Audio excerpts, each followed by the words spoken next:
At 6:30 hours a.m. New York time today, Saturday, October 6, 1973, Israeli air formations attacked Egyptian forces stationed in the areas of El Za'farana and El Sukhna on the Gulf of Suez, while Israeli naval units were approaching the western coast of the Gulf of Suez from the Egyptian territory of Sinai, occupied by Israel as a result of the war it launched on June 5, 1967.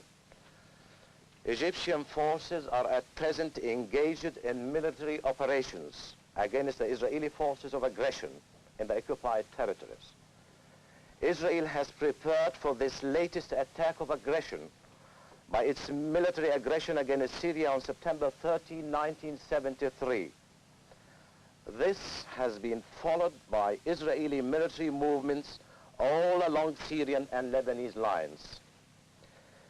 The aggression launched today along the Egyptian and Syrian fronts is a continuation of Israel's policy of annexation and consolidation of its occupation of Arab territories, beginning with Jerusalem and its insistence on the humiliation of the Arab people and the breaking of their will. Since its aggression of June 1967, and particularly since the ceasefire of August 1970, Israel has been practicing a policy of systematic defiance of the United Nations Charter, UN resolutions, and world public opinion. This policy has been coupled by another policy seeking to perpetrate its occupation of the Arab territories.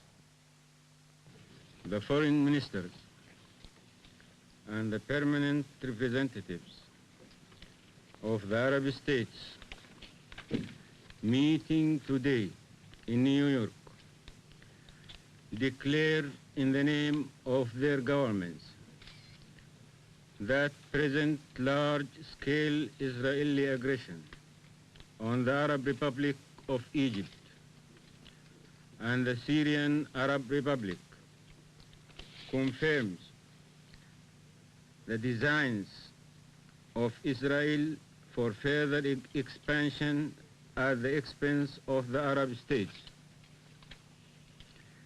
They affirm their support to the Arab states victims of the Israeli aggression since 1967 and declare their solidarity with them in their legitimate right for defending their territorial integrity and towards this end pledge their full resources and potentialities.